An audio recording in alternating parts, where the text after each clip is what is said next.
दोस्तों, Palestinian Israeli conflict दुनिया के सबसे पुराने और मुश्किल कॉन्फ्लिक्ट्स में से एक है। ये जमीन, पहचान और सुरक्षा की लड़ाई है जो दशकों से चली आ रही नाराजगी और अविश्वास की वजह से है। इस कॉन्फ्लिक्ट की जड़ें 20वीं सेंचुरी की शुरुआत में मिलती है, जब जायोनिज्म का उदय हुआ, एक ऐसा मूवमेंट जो पैलेस्टाइन में एक यहूदी होमलैंड की वकालत करता था और साथ ही पैलेस्टीनियन नेशनलिज्म जो उसी जमीन पर सेल्फ डिटर्मिनेशन की वकालत करता था। 1917 का बाल्फोर डिक्लेरेशन, जिसमें ब्रिटिश गवर्नमेंट ने पैलेस्टाइन में यहूदी लोगों के लिए एक नेशनल होम के लिए समर्थन का वादा किया था, ने तनाव को और बढ़ा दिया। इस डिक्लेरेशन ने एग्जिस्टिंग नॉन जूइश कम्युनिटीज के नागरिक और धार्मिक अधिकारों की रक्षा की आवश्यकता को स्वीकार करते हुए एक समूह की आकांक्षाओं को दूसरे के एग्जिस्टिंग क्लेम्स पर मान्यता देकर भविष्य के संघर्ष की नींव रखी। वर्ल्ड वॉर II के बाद स्थिति और बढ़ गई। हॉलोकॉस्ट की भयावहता ने एक यहूदी राज्य के लिए आह्वान को और तेज कर दिया। 1947 में यूनाइटेड नेशंस ने पैलेस्टाइन को 2 स्टेट्स, एक यहूदी और एक अरब में विभाजित करने के लिए एक पार्टीशन प्लान का प्रस्ताव रखा। इस प्लान को, जबकि कॉन्फ्लिक्ट को हल करने के लिए बनाया गया था, अरब नेतृत्व ने अस्वीकार कर दिया और यह क्षेत्र युद्ध में डूब गया। पैलेस्टीनियन इजरायली कॉन्फ्लिक्ट की जटिलताओं को सही मायने में समझने के लिए अरब दृष्टिकोण को समझना बहुत जरूरी है। एक ऐसा नैरेटिव जिसे अक्सर मेन स्ट्रीम वेस्टर्न डिस्कोर्स में नजरअंदाज कर दिया जाता है या हाशिए पर डाल दिया जाता है। पैलेस्टीनियंस के लिए यह कॉन्फ्लिक्ट केवल एक टेरिटोरियल डिस्प्यूट नहीं है, बल्कि सेल्फ डिटर्मिनेशन के लिए और दशकों से चले आ रहे कब्जे और अन्याय के रूप में उनके नजरिए को खत्म करने के लिए एक संघर्ष है। यह नैरेटिव 1948 की घटनाओं में गहराई से निहित है, जिसे अरबी में नाकबा या कैटास्ट्रोफी के रूप में जाना जाता है। इसने इजराइल के निर्माण के आसपास के युद्ध के दौरान सैकड़ों हजारों पैलेस्टाइनियंस को उनके घरों से विस्थापित करने का प्रतीक किया। बहुत से लोग नेबरिंग कंट्रीज के रेफ्यूजी कैंप्स में समाप्त हो गए, अपने साथ विस्थापन का ट्रॉमा और खोई हुई मातृभूमि की लालसा लेकर। अरब दृष्टिकोण वेस्ट बैंक और ईस्ट जेरूसलम के चल रहे कब्जे पर जोर देता है, जो 1967 के 6 डे वॉर में इजराइल द्वारा कब्जा कर लिए गए क्षेत्र हैं। इन क्षेत्रों में रहने वाले पैलेस्टीनियंस को अपने मूवमेंट, संसाधनों तक पहुंच और राजनीतिक अधिकारों पर प्रतिबंधों का सामना करना पड़ता है। वेस्ट बैंक में इजरायली सेटलमेंट्स के निर्माण को उनकी भूमि पर और अधिक अतिक्रमण और 2 स्टेट सॉल्यूशन के लिए एक बड़ी बाधा के रूप में देखा जाता है। इसके अलावा अरब नैरेटिव गाजा में रहने वाले पैलेस्टाइनियंस की दुर्दशा पर प्रकाश डालता है, जो इजरायली ब्लॉकेड के तहत भूमि की घनी आबादी वाली पट्टी है। आवश्यक वस्तुओं और सेवाओं तक सीमित पहुंच, हिंसा के आवर्ती चक्रों के साथ गाजा स्ट्रिप में एक ह्यूमैनिटेरियन क्राइसिस पैदा कर दी है, जिससे इसके निवासियों में आक्रोश और निराशा फैल गई है। अरब नैरेटिव के केंद्र में नाकबा है, जो 1948 के युद्ध के दौरान पैलेस्टीनियंस का सामूहिक विस्थापन था। जैसे ही यहूदी और अरब सेनाओं के बीच लड़ाई छिड़ गई, सैकड़ों हजारों पैलेस्टीनियंस अपने घरों से भाग गए या उन्हें निकाल दिया गया और वे नेबरिंग कंट्रीज में शरणार्थी बन गए। यह एक्सोडस, चाहे फोर्स्ड हो या वॉलंटरी, पैलेस्टीनियन कलेक्टिव मेमोरी में एक बहुत ही दर्दनाक घटना बनी हुई है। जबकि शरणार्थियों की सही संख्या और उनके विस्थापन के आसपास की परिस्थितियों पर अभी भी बहस चल रही है, नाकबा का पैलेस्टीनियन समाज पर गहरा प्रभाव पड़ा, जिसने उनकी पहचान और न्याय और वापसी के लिए उनके संघर्ष को आकार दिया। इसने पूरे मध्य पूर्व और उसके बाहर एक डायस्पोरा बनाया, जिसमें कई पैलेस्टीनियंस रेफ्यूजी कैंप्स में रहते थे, उस भूमि पर लौटने की उम्मीद से चिपके हुए थे जहां से उन्हें जाने के लिए मजबूर किया गया था। पैलेस्टीनियन रेफ्यूजीज और उनके वंशजों के वापसी के अधिकार का मुद्दा इजरायली पैलेस्टीनियन कॉन्फ्लिक्ट के सबसे कंटेंशियस इश्यूज में से एक बना हुआ है। इजरायल ने किसी भी बड़े पैमाने पर वापसी को लगातार खारिज कर दिया है, यह तर्क देते हुए कि यह राज्य के यहूदी डेमोग्राफिक कैरेक्टर को खतरा होगा। नाकबा केवल एक ऐतिहासिक घटना नहीं है, यह आज भी पैलेस्टीनियंस के जीवन को आकार देता है। 1948 के विस्थापन ने नुकसान, बेदखली और स्टेटलेसनेस की एक विरासत तैयार की, जिससे अन्याय की गहरी भावना और एक ऐसे समाधान की तड़प पैदा हुई जो पीड़ा और विस्थापन के पैलेस्टीनियन नैरेटिव को संबोधित करता हो। वेस्ट बैंक और ईस्ट जेरूसलम में रहने वाले पैलेस्टीनियंस के लिए दैनिक जीवन को अक्सर इजरायली ऑक्यूपेशन की वास्तविकता से परिभाषित किया जाता है। 1967 के बाद से ये क्षेत्र इजरायली मिलिट्री कंट्रोल में है, जहां पैलेस्टीनियंस पर उसी क्षेत्र में रहने वाले इजरायली सेटलर्स की तुलना में अलग अलग कानून और नियम लागू होते हैं। कब्जा खुद को कई तरह से प्रकट करता है। चेक पॉइंट्स और रोड ब्लॉक्स से लेकर पैलेस्टीनियन मूवमेंट को प्रतिबंधित करने, इजरायली सेटलमेंट्स के विस्तार तक, जो अक्सर कॉन्फिस्केटेड पैलेस्टीनियन भूमि पर बनाए जाते हैं। इस असमान व्यवस्था ने एक दो स्तरीय समाज बनाया है, जहां पैलेस्टीनियंस को आवास, शिक्षा और संसाधनों तक पहुंच जैसे क्षेत्रों में सिस्टमैटिक डिस्क्रिमिनेशन का सामना करना पड़ता है। इजरायली गवर्नमेंट का तर्क है कि ये उपाय सुरक्षा कारणों से आवश्यक हैं, पैलेस्टाइनियन टेररिज्म के खतरे का हवाला देते हुए। हालांकि आलोचकों का तर्क है कि कब्जा ही आक्रोश और हिंसा को भड़काता है, जिससे संघर्ष का एक दुष्चक्र पैदा होता है। सेपरेशन बैरियर का निर्माण, जिसके बारे में इजरायल का कहना है कि आत्मघाती बम विस्फोटों को रोकने के लिए आवश्यक है, पैलेस्टीनियंस द्वारा इसे जमीन हथियाने के रूप में देखा जाता है, जो उन्हें उनकी कृषि योग्य भूमि से काट देता है और वेस्ट बैंक को और अधिक खंडित करता है। पैलेस्टीनियन मूवमेंट को प्रतिबंधित करने वाले परमिट सिस्टम के साथ साथ बैरियर का पैलेस्टीनियन अर्थव्यवस्था पर विनाशकारी प्रभाव पड़ा है, जिससे वाणिज्य और रोजगार के अवसरों तक पहुंच बाधित हुई है। एक ऐसी दुनिया की कल्पना करो जहां काम पर, स्कूल या परिवार से मिलने के लिए आपके डेली कम्यूट में चेक पॉइंट्स, रोड ब्लॉक्स और विशाल कंक्रीट की दीवारों की एक भूल भुलैया को पार करना शामिल हो।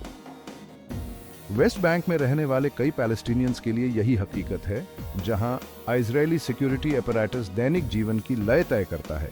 सेपरेशन बैरियर, जिसे अक्सर पैलेस्टीनियंस द्वारा अपार्थाइड वॉल कहा जाता है, वेस्ट बैंक से होकर गुजरती है, जो पैलेस्टीनियन समुदायों को एक दूसरे से और उनकी जमीन से अलग करती है। जबकि इजरायल का कहना है कि सुरक्षा के लिए बैरियर जरूरी है। इसके मार्ग, जो अक्सर पूर्व 1967 ग्रीन लाइन से भटकता है, की आलोचना की गई है कि इसने प्रभावी रूप से पैलेस्टीनियन भूमि पर कब्जा कर लिया है और आवश्यक सेवाओं तक पहुंच में बाधा उत्पन्न की है।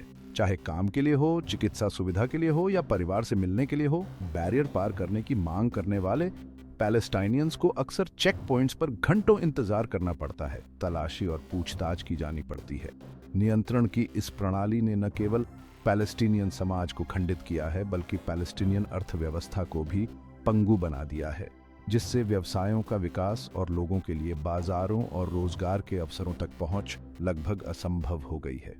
ऐसी परिस्थितियों में रहने का मनोवैज्ञानिक बोझ बहुत अधिक है। चेक पॉइंट्स की निरंतर उपस्थिति, परमिट अप्रूवल्स की मनमानी प्रकृति और अपनी ही जमीन में बंद होने की भावना पैलेस्टीनियंस में हताशा, अपमान और निराशा की गहरी भावना पैदा करती है। सुर्खियों और राजनीतिक बहसों से परे उन आम लोगों की आवाजें सुनना जरूरी है जिनके जीवन पैलेस्टीनियन इजरायली कॉन्फ्लिक्ट से सीधे तौर पर प्रभावित हैं। उनकी कहानियां, जो रेजिलियंस और लॉस दोनों से भरी हैं, इस जटिल मुद्दे को एक मानवीय चेहरा प्रदान करती है और हमें इस स्थायी संघर्ष की मानवीय कीमत की याद दिलाती है। लेबनान के एक रेफ्यूजी कैंप में रहने वाली एक पैलेस्टीनियन दादी फातिमा से मिलिए। उन्हें 1948 का वह दिन स्पष्ट रूप से याद है, जब उनके परिवार को अपने गांव से भागने के लिए मजबूर होना पड़ा था और वे अपने साथ केवल वही ले जा सके जो वे उठा सकते थे। अब दशकों बाद वह अपने पैतृक घर लौटने का सपना देखती है, एक ऐसी उम्मीद जो पीढ़ियों से चली आ रही है। फिर वेस्ट बैंक में एक युवा पैलेस्टीनियन एंटरप्रेन्योर अहमद है, जिसका व्यवसाय कब्जे के कारण लगाए गए प्रतिबंधों के कारण जीवित रहने के लिए संघर्ष कर रहा है।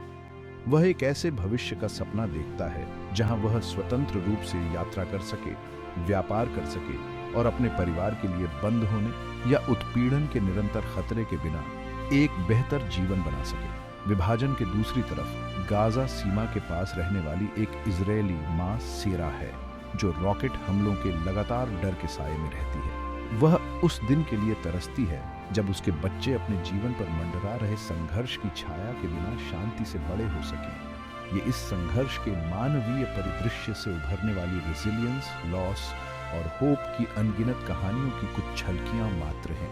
इन आवाजों को सुनकर हम संघर्ष की मानवीय कीमत और न्यायपूर्ण और स्थायी शांति की तत्काल आवश्यकता की गहरी समझ हासिल करते हैं। पैलेस्टीनियन इजरायली कॉन्फ्लिक्ट की कोई भी चर्चा हमास की भूमिका को संबोधित किए बिना पूरी नहीं होती है, जो गाजा स्ट्रिप को नियंत्रित करने वाला इस्लामिस्ट मिलिटेंट ग्रुप है। इसराइल यूनाइटेड स्टेट्स और यूरोपियन यूनियन द्वारा एक आतंकवादी संगठन के रूप में नामित हमास संघर्ष में एक विवादास्पद और पोलराइजिंग फोर्स बना हुआ है। 1980s के अंत में इजरायली कब्जे के खिलाफ पैलेस्टाइनियन विद्रोह फर्स्ट इंतिफादा के दौरान बना हमास ने पैलेस्टीनियन स्टेटहुड हासिल करने के लिए पैलेस्टाइनियन लिबरेशन ऑर्गेनाइजेशन या PLO की कथित विफलताओं से निराश पैलेस्टीनियंस के बीच जल्दी ही लोकप्रियता हासिल कर ली। हमास इजरायल के साथ किसी भी समझौते को खारिज करता है और अपने लक्ष्यों को प्राप्त करने के लिए सशस्त्र प्रति रेजिस्टेंस की वकालत करता है। 2006 में पैलेस्टीनियन लेजिस्लेटिव इलेक्शंस जीतने के बाद गाजा पर समूह के नियंत्रण ने एक जटिल गतिशीलता को जन्म दिया है। इजरायल गाजा से इजरायली क्षेत्र में दागे गए रॉकेट हमलों के लिए हमास को जिम्मेदार ठहराता है, जबकि हमास अपने कार्यों को एक कब्जा करने वाली शक्ति के रूप में जो वह देखता है उसके खिलाफ वैध प्रति रेजिस्टेंस के रूप में सही ठहराता है। इजरायली नागरिकों के खिलाफ हिंसा के हमास के इस्तेमाल की व्यापक रूप से आतंकवाद के रूप में निंदा की गई है, लेकिन उस संदर्भ को समझना भी महत्वपूर्ण है जिसमें समूह काम करता है। गाजा में कई पैलेस्टाइनियंस के लिए एक अपंग नाकेबंदी के तहत रहना और बार बार होने वाले सैन्य हमलों का सामना करना हमास को इजरायली उत्पीड़न के खिलाफ लड़ने वाले एक वैध प्रति रेजिस्टेंस आंदोलन के रूप में देखा जाता है। हमास की उपस्थिति पहले से ही एक कठिन संघर्ष में जटिलता की एक और परत जोड़ देती है। शांति का मार्ग खोजने के लिए उन अंतर्निहित शिकायतों को दूर करने की आवश्यकता है जो हमास जैसे समूहों के लिए समर्थन को बढ़ावा देती है, साथ ही उन्हें अपने कार्यों के लिए जवाबदेह ठहराती है और क्षेत्र के सभी लोगों की सुरक्षा सुनिश्चित करती है। पैलेस्टीनियन इजरायली कॉन्फ्लिक्ट केवल एक क्षेत्रीय मुद्दा नहीं है, इसके वैश्विक निहितार्थ हैं। अंतर्राष्ट्रीय समुदाय, खासकर यूनाइटेड स्टेट्स ने संघर्ष के प्रक्षेप वक्र को आकार देने में महत्वपूर्ण भूमिका निभाई है, अक्सर मिश्रित परिणामों के साथ। 1990s में हस्ताक्षरित ओस्लो अकॉर्ड्स ने एक नेगोशिएटेड 2 स्टेट सॉल्यूशन के लिए उम्मीदें जगाईं। हालांकि शांति प्रक्रिया अंततः लड़खड़ा गई, जो अविश्वास की कमी, निरंतर हिंसा और वेस्ट बैंक में इजरायली सेटलमेंट्स के विस्तार से बाधित हुई। अंतर्राष्ट्रीय समुदाय की दोनों पक्षों को उनकी प्रतिबद्धताओं के प्रति जवाबदेह ठहराने में विफलता और संघर्ष के मूल कारणों को दूर करने के लिए पर्याप्त प्रयास नहीं करने के लिए आलोचना की गई है। इजरायल का एक कट्टर सहयोगी यूनाइटेड स्टेट्स पर अक्सर अपने दृष्टिकोण में पक्षपात करने, स्टेटहुड के लिए पैलेस्टीनियन मांगों और कब्जे को समाप्त करने पर इजरायली सुरक्षा चिंताओं को प्राथमिकता देने का आरोप लगाया जाता रहा है। यूनाइटेड नेशंस ने इजरायली सेटलमेंट्स की निंदा करने और 2 स्टेट सॉल्यूशन का आह्वान करते हुए कई प्रस्ताव पारित किए हैं, लेकिन इन प्रस्तावों को इजरायल ने बड़े पैमाने पर नजरअंदाज किया है। सुरक्षा परिषद विभाजित बनी हुई है, जहां यूनाइटेड स्टेट्स अक्सर इजरायल की आलोचना करने वाले प्रस्तावों को अवरुद्ध करने के लिए अपनी वीटो शक्ति का उपयोग करता है। संघर्ष को प्रभावी ढंग से संबोधित करने में अंतर्राष्ट्रीय समुदाय की विफलता के पैलेस्टीनियंस और इजरायलीज दोनों के लिए विनाशकारी परिणाम हुए हैं। एक स्थायी समाधान खोजने के लिए वैश्विक शक्तियों से सार्थक कूटनीति में संलग्न होने, सभी पक्षों को जवाबदेह ठहराने और सभी के लिए न्याय संगत परिणाम को प्राथमिकता देने के लिए नए सिरे से प्रतिबद्धता की आवश्यकता है। दशकों के संघर्ष और विफल शांति प्रयासों के बावजूद पवित्र भूमि में एक न्यायपूर्ण और स्थायी शांति की इच्छा बनी हुई है। जबकि शांति की राह बाधाओं से भरी हुई है, हिंसा के चक्र को तोड़ने और एक ऐसा भविष्य बनाने के लिए संभावित समाधान तलाशना आवश्यक है जहां पैलेस्टाइनियंस और इस्राएलीज दोनों सुरक्षा और सम्मान के साथ रह सकें। 2 स्टेट सॉल्यूशन इजरायल के साथ एक स्वतंत्र पैलेस्टीनियन राज्य के साथ लंबे समय से अंतर्राष्ट्रीय शांति प्रयासों की आधारशिला रही है। हालांकि इस समाधान को प्राप्त करना कठिन होता जा रहा है। वेस्ट बैंक में इजरायली सेटलमेंट्स के विस्तार और दोनों पक्षों के बीच बढ़ते अविश्वास के साथ कुछ ने वैकल्पिक समाधानों का प्रस्ताव रखा है, जैसे कि सभी नागरिकों के लिए समान अधिकारों के साथ एक 1 स्टेट सॉल्यूशन, चाहे उनकी जातीयता या धर्म कुछ भी हो। हालांकि इस विकल्प को डेमोग्राफिक बैलेंस, जेरूसलम की स्थिति और शक्ति और संसाधनों को साझा करने के लिए दोनों पक्षों की इच्छा सहित महत्वपूर्ण चुनौतियों का सामना करना पड़ता है। एक क्षेत्रीय दृष्टिकोण जिसमें पड़ोसी अरब राज्य शामिल हैं और पानी की कमी और आर्थिक विकास जैसे व्यापक मुद्दों को संबोधित किया गया है, का भी सुझाव दिया गया है। ऐसा दृष्टिकोण सहयोग के लिए प्रोत्साहन पैदा कर सकता है और शांति के लिए अधिक अनुकूल वातावरण को बढ़ावा दे सकता है। अंततः किसी भी स्थायी समाधान के लिए मानसिकता में एक बुनियादी बदलाव की आवश्यकता होती है, जो शून्य योग गणना से दूर हटकर एक ऐसे भविष्य को अपनाता है जहां पैलेस्टाइनियंस और इजरायलीज दोनों आत्मनिर्णय, सुरक्षा और भय और हिंसा से मुक्त जीवन के लिए अपनी आकांक्षाओं को साकार कर सकें। पैलेस्टीनियन इजरायली कॉन्फ्लिक्ट में शांति के मार्ग के लिए केवल राजनीतिक समाधानों की तुलना में अधिक की आवश्यकता है। इसके लिए दृष्टिकोण में एक बुनियादी बदलाव की मांग है, जो सहानुभूति में निहित हो और दूसरे के आख्यानों और अनुभवों को समझने की इच्छा रखता हो। बहुत बार संघर्ष को बाइनरी टर्म्स में तैयार किया जाता है, जिसमें एक पक्ष को पीड़ित और दूसरे को हमलावर के रूप में चित्रित किया जाता है। यह सिंपलिस्टिक नैरेटिव स्थिति की जटिलताओं को नजरअंदाज करता है और अविश्वास और दुश्मनी के चक्र को कायम रखता है। इस चक्र को तोड़ने के लिए हमारे अपने गूंज कक्षों से बाहर निकलने और उन दृष्टिकोणों से जुड़ने के लिए एक सचेत प्रयास की आवश्यकता है, जो हमारी पूर्व कल्पित धारणाओं को चुनौती देते हैं। इसका मतलब है कि 1948 में अपने घरों को खो देने वाले पैलेस्टीनियन परिवारों की कहानियों को सुनना, रॉकेट हमलों के खतरे में रहने वाले इजरायली परिवारों की कुंठाओं को समझना और इस संघर्ष से प्रभावित सभी लोगों की मानवता को स्वीकार करना। समानुभूति हिंसा को कम करने या अन्याय को स्वीकार करने के समान नहीं है, बल्कि यह उस साझा मानवता को पहचानने के बारे में है जो हमें संघर्ष के बीच भी बांधती है। यह उन आशंकाओं, आकांक्षाओं और ऐतिहासिक आघातों को समझने के बारे में है जो दोनों पक्षों के दृष्टिकोण को आकार देते हैं। पैलेस्टीनियन इजरायली कॉन्फ्लिक्ट कोई तमाशा नहीं है। यह एक मानवीय त्रासदी है जिसके लिए हमारे ध्यान, हमारी सहानुभूति और हमारी सक्रिय भागीदारी की आवश्यकता है। चुप्पी कोई विकल्प नहीं है, यह मिलीभगत का एक रूप है। हम सभी पैलेस्टीनियंस और इजरायलीज दोनों के लिए अधिक न्यायपूर्ण और शांतिपूर्ण भविष्य बनाने में भूमिका निभा सकते हैं। संघर्ष के बारे में खुद को शिक्षित करें, सिंपलिस्टिक नैरेटिव्स को चुनौती दें और अलग अलग विचारों वाले लोगों के साथ सम्मानजनक संवाद में शामिल हों। शांति और मेल मिलाप को बढ़ावा देने के लिए काम करने वाले संगठनों का समर्थन करें।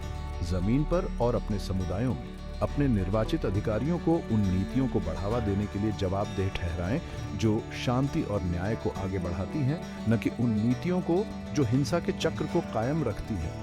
पैलेस्टीनियंस और इजरायलीज की आवाज़ों को बुलंद करें जो समझ के पुलों का निर्माण करने और समानता और आपसी सम्मान पर आधारित एक साझा भविष्य बनाने के लिए काम कर रहे हैं। अपने प्लेटफॉर्म का उपयोग करें, चाहे वह कितना भी छोटा क्यों ना हो, एक न्यायपूर्ण और स्थायी शांति की वकालत करने के लिए। शांति की राह लंबी और कठिन होगी, लेकिन यह एक ऐसी यात्रा है जिसे हमें एक साथ करना चाहिए। आइए हम अपनी आवाज़ें उठाएं, क्रोध या निंदा में नहीं, बल्कि आशा और दृढ़ संकल्प में एक ऐसे भविष्य की दिशा में काम करते हुए जहां पैलेस्टीनियंस और इजरायलीज दोनों अंततः शांति, सुरक्षा और सम्मान के साथ रह सकें।